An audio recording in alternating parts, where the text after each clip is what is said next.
Okay. So we're dealing here with Ross chapter 15. And here's the deal with Ross chapter 15. This is, in my opinion, one of the nastiest chapters in the whole book. Here's why. Chapter 15 is devoted to describing irregularities when it comes to adding pronoun suffixes to certain words. Here's the good news. The good news is that the irregularity is not the pronouns. These forms that we're going to see in chapter 15 are all using the same pronouns that you've already learned as far as the pronoun suffixes.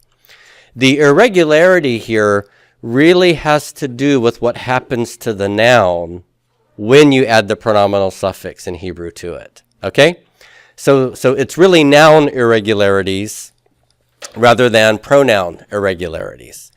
And so that's what we want to do here is we just want to walk through this lesson and see what some of the irregularities are. Now, my goal in this chapter is not for you to be memorizing lots and lots of things here. What my goal is that you understand your pronouns enough that when you come to one of these irregular nouns, you're at least able to say, okay, I know what that noun is. I know if it's singular or plural. And since I've learned my pronouns, I can translate that. I can tell which pronoun it is. So let's look at 15.2 here and just start to look at some of these things. He gives you the words bane and shame. What's bane? Son. Shame? Name. Good. Look at the 3ms pronoun on the word son. Okay, so bane becomes bno. So do you recognize that pronoun, the Holam Vav? You've seen that before, haven't you? It's the same one we learned on Sus. Suso, his horse. Bano, his son. Okay? Now, why in the world is this here in this chapter if you can recognize the 3ms pronoun? The answer is this. When I add the pronominal suffix to bane, all right, well, let me do it here. What has to happen to the final noon? It has to become non-final, right? And then I would add the pronominal suffix. Where does the accent go? At the end. And that would have left this open and pretonic. Well, what's your open pretonic rule in Hebrew? It's old preacher sermons are long. Open pretonic syllables require a long vowel. Is the sere of bane already long? Yes. So what should I have had when I added the pronominal suffix? I should have had no change here. It should just be beno, right? But what do you actually see? It reduced to a vocal shava. That's the irregularity here. Now let me ask you, if I gave you beno, could you still translate that? Yes. If I gave you benam with the kametz mem, you could translate that. That's the third masculine plural pronoun, their son. Okay? So this really isn't that hard, but this is here because the noun has done something a little funky. Okay? And that's all that this is trying to tell us. Now, the word shame is the word for name, right? And if you look down at the bottom, shame becomes shemot tam. Now look at that ending right there. Okay? Which pronoun suffix is the ending? That's 3MP, isn't it? Which pronoun set is this? Is this the eHarmony set 1 pronoun or the community pronoun? This is the eHarmony pronoun. So I should expect this to be their singular thing with no S on the end, right? But look carefully at Shemot. Sarah, what does that oat tell you here on Shemot? How many shames are there? One or many? If you see oat on the end of a word, you should be thinking it's plural, right? Feminine plural. So this really is their names. Okay? So what's irregular about this form? It's the fact that we have a third masculine plural form, but it's attached to a plural noun. Okay? Normally we attach that to a singular noun. So that's the irregularity here. So it's not their one name, but their plural names. Okay? And that's it. Again, could you parse that? And could you translate it? Absolutely. You could do it. Okay. Let's go on now to 15.3. Okay? And this is on page 120.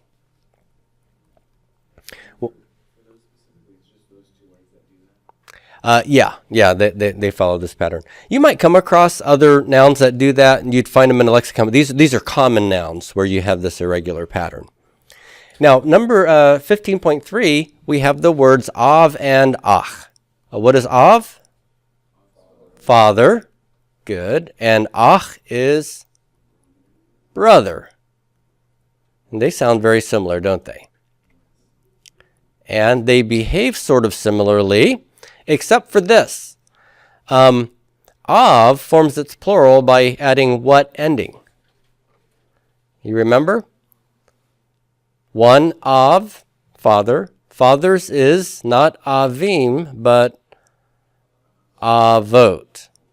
Avot. Ach is one brother. What do you think the plural is? Ah, you wish. It's actually achim. It's normal. Isn't that great?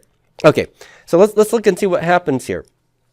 When av is singular, if you look at your forms here, we actually have this form, aviv. Aviv. This is the 3ms pronoun suffix. Look at the vav. Does that look like that 3ms pronoun suffix you've seen? Look, there is a yod right before that vav. That would make you think that this is a plural noun, wouldn't it? But what vowel is right before that yod? A single dot. So is this his one thing or his plural things? His one. So this is, in fact, his father. One father. Okay? One father. And now, there's an alternate third masculine singular form, and it's avihu. Avihu. And again, the pronoun is who. That's another pronoun here. There's a yod before it, but again, the Keurig before that yod tells you it's singular. Both of these are his father, okay? Now, again, I'm not asking you to memorize this whole paradigm of forms of av. If you know that yod usually makes things singular, but if there's a Keurig before the yod, make it plural, but if there's a Keurig before the yod, it's singular, then you can still translate this, right? Alrighty. Now, the word for brother is ach, and how would I say his brother? I'm going to say it similarly to the way I say his father. It's achiv.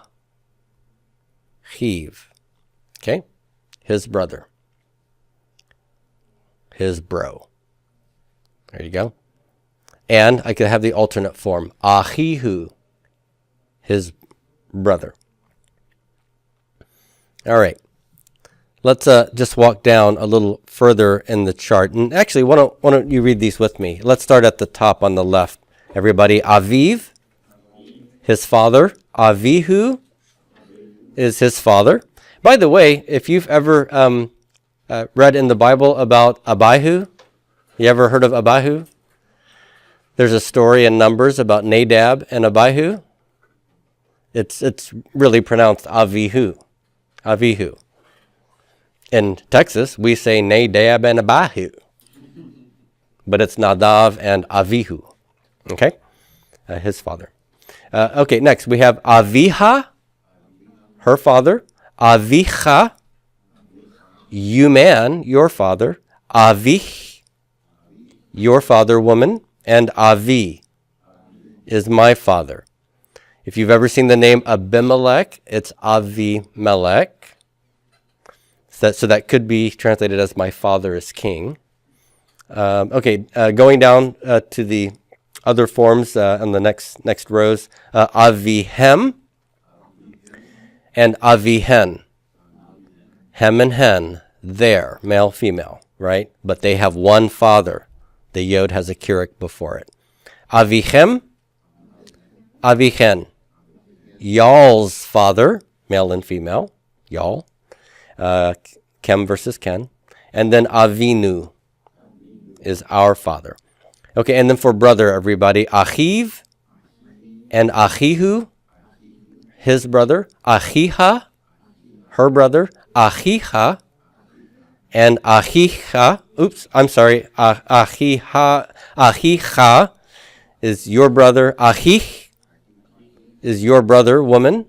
And achi, my brother. Plural forms. Achihem, their brother. Achihen, female, their brother. Achichem and achichen, y'all's brother. And then achinu is our brother. Now, what if I want to say his fathers? His fathers. What does av become to make it his fathers? It's avot, right? Remember that? Av becomes avot.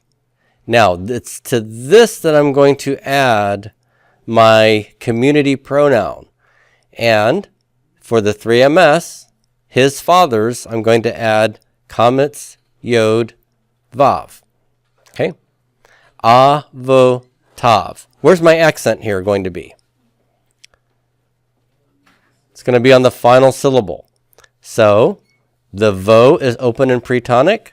A is open and proprotonic. What does Hebrew like to do with open proprotonic syllables? Reduce them to vocal shava. The aleph would love a vocal shava, but can I put a vocal shava under a guttural? No. So I'm going to put a compound shava there instead. So this is going to be the form avotav. And this is his plural fathers. Okay? So you see how we have a yod and an ot ending, both of them telling us that we've got a plural noun that he has. His fathers. Okay? And it's going to look like this all the way throughout the forms of someone's fathers. It's always going to be avot, avot, avot. So that's pretty easy to see.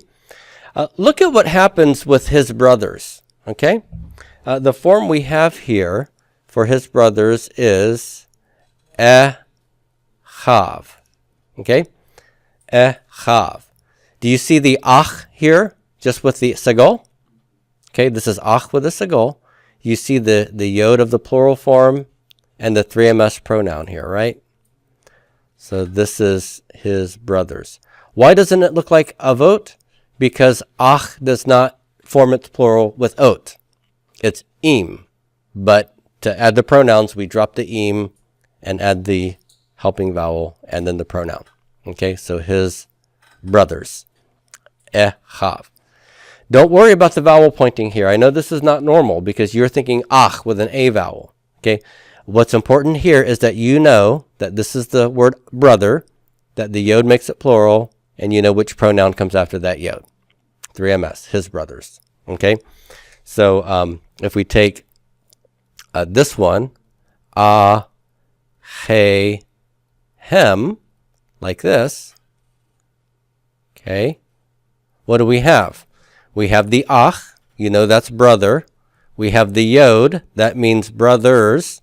We have the hem, that means who? Whose brothers? Their brothers. And is the their masculine or feminine? It's masculine, right? So you would be able to analyze this and translate it, even if you didn't remember what happened to these vowel pointings, okay? All right, so those are the forms there. All right,